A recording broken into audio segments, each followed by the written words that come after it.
So here's the problem. Bobby and I were out Apalachicola Bay.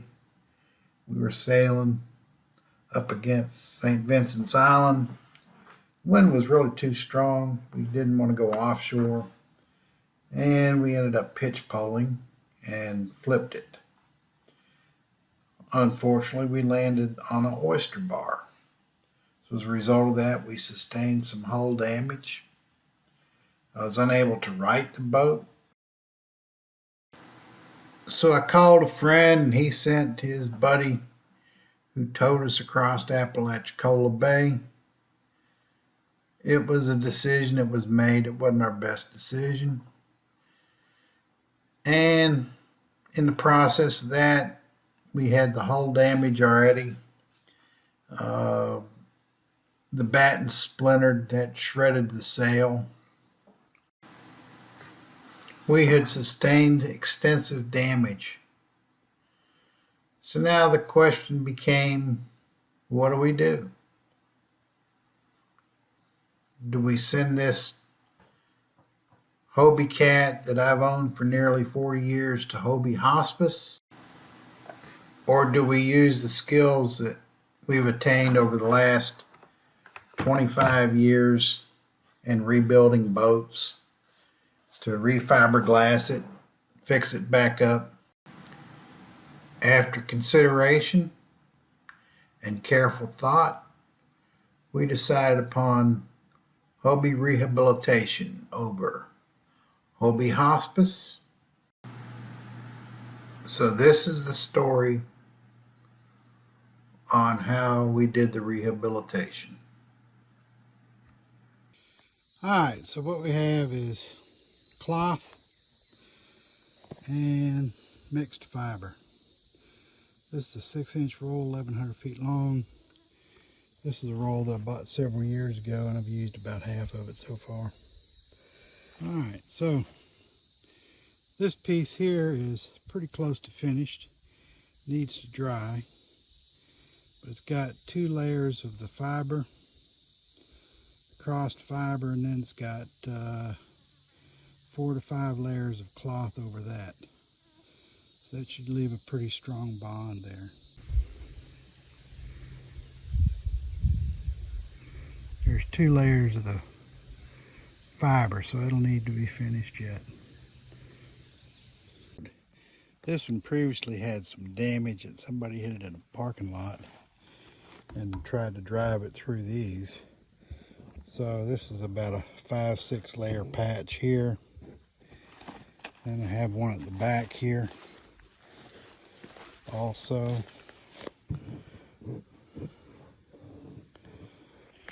The experts in the Hobie Cat face group said could never be fixed, and I thank them for their input. So here's part of the issue. This is what the Hobie Cat is made of. So if you wonder why it gets soft, that's why. It's a styrofoam, about a 1/4 inch core with a pretty thin layer, maybe 1 fiber mat on each side, and then gel coat.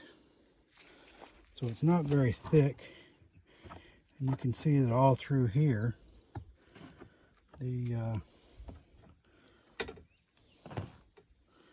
inside layer has gone soft. I've seen some other videos on this where they were tapping the hull, and my whole hull sounds that way.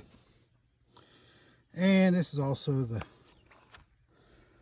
3rd Hobie Cat I've had, and it seems to be inherent with the older boats. So anyhow, I opened up the hull here and I reached down in here, and there was about 8 inches of water with about 3 inches of sand in the bottom of it. So I've cleaned that out as far as the sand from here down. Now I need to go up there all the way to the top and work it the whole way back, because I suspect that sand is layered out, and that's a whole lot heavier than pretty much anything else will go in there. Then we will replace it with 4-pound per cubic foot foam. So those 2 buckets there equals a 55-gallon drum of foam. So I should be able to do that with this, and that'll only add 100 pounds of weight, so it's about 50 pounds per hull. I think that's a good trade-off. I've seen the other fixes where they go around and they do these repairs like looks like was done here. Guess what? That's real soft too. So doesn't exactly sound like a drum. Sounds like a bass drum. But I think that's what this repair was a delamination repair. Before I got the boat, and it was only like 3 years old when I got it. So, wow. Alright, I got a few more things to show you here. Alright, so put a hole here. And you can see down through there, there is no flotation. Also no mud. Came back here and put a hole in here. And what you see there is the edge of the flotation. So the flotation goes from here back to about here. Here's in the center that I cut it open. And there's your flotation. It's in a V shape. You pick it up, it's styrofoam, not very heavy. So we're about ready to begin to foam this thing out. Alright, so now we're checking for hull integrity. So, run a hose in here. See if you got any leaks. Let's push the styrofoam up to the top here. You can see it here. And you can see it there.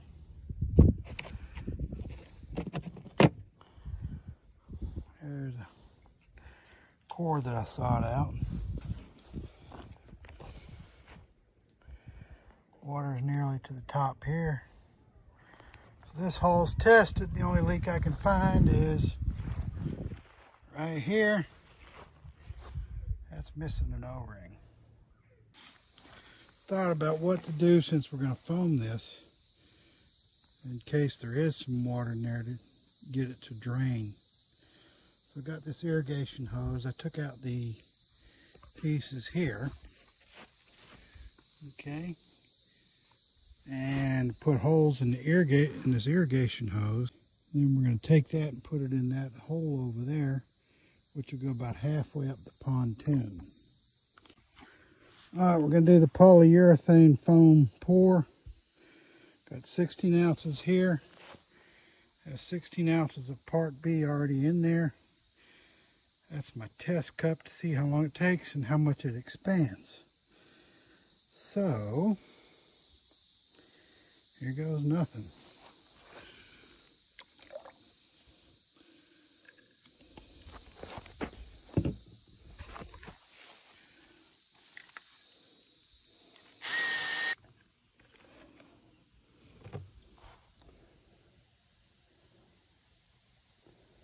We're starting off with just under 100 milliliters, and I'm going to pour the rest of this into the hole.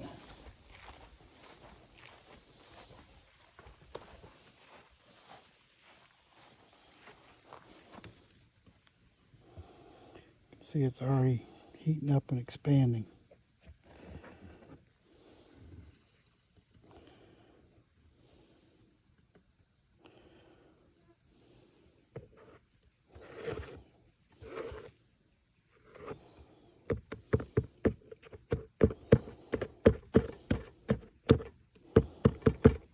Alright, so here's the results of the first pour.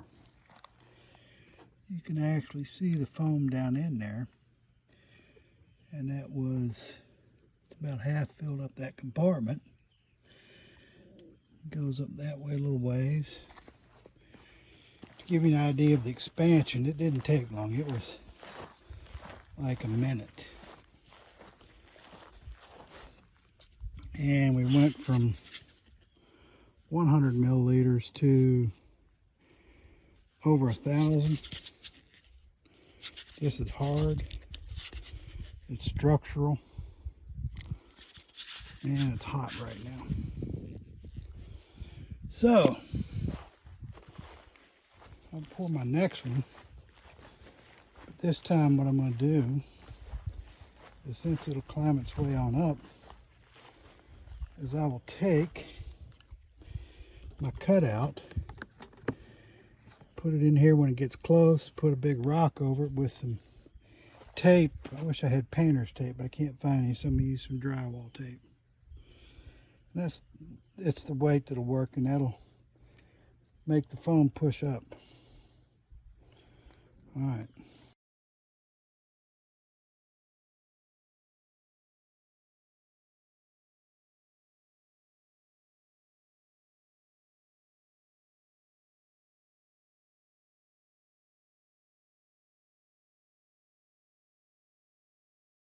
We just did the last pour. You can see it's boiling up in there. I don't know if it'll fill it all the way the other one did.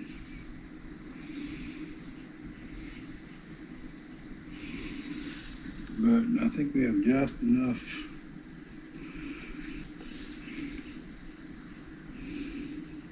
to finish this out.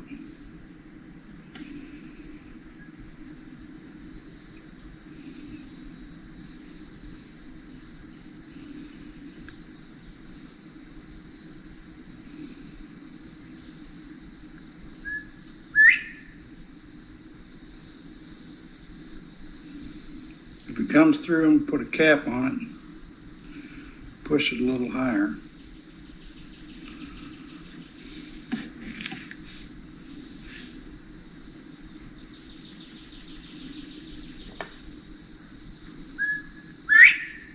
Alright, so now we got to do cleanup.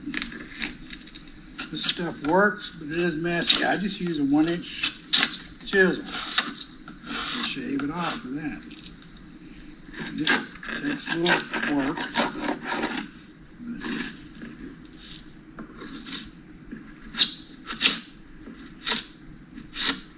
Just keep working, it'll come off. So, you can see here that we've worked on that. I've got it smoothed out. See as we work our way up the hole. A little defect here. What I'm going to do now, we've got these microphilic balloons. I mix it up with epoxy and that becomes a fairing compound, and I'll smooth these holes off before I epoxy them. And that should make it easier to fiberglass it smoothly and finish it out. Some glue here. I'm going to use 2 ounces of part A, 1 ounce of part B. That really should be plenty.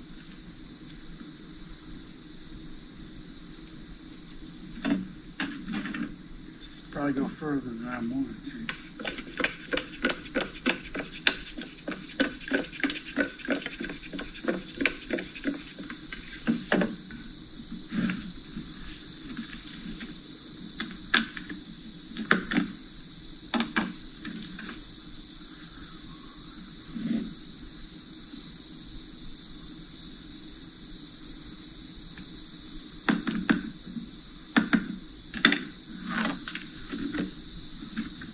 It's all done by feel. We'll see how my feel is here.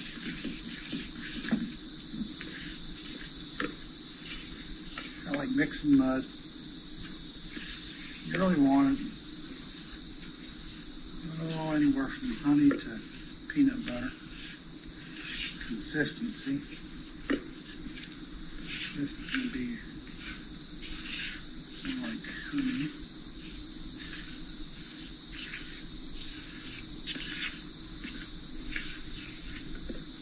See, there it is. Add some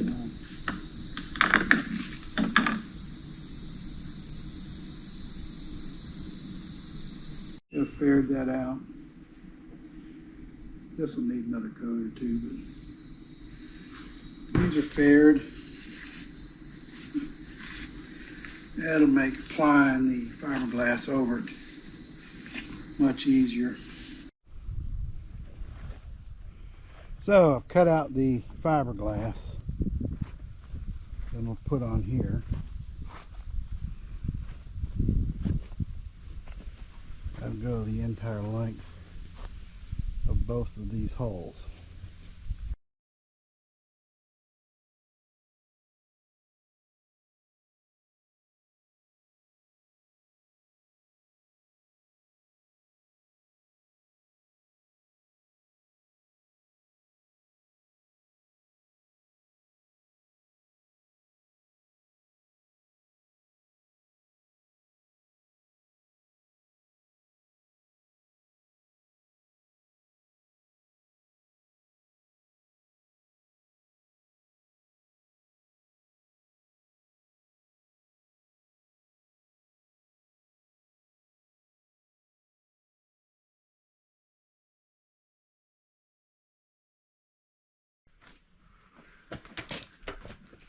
Alright, so we'll start laying down some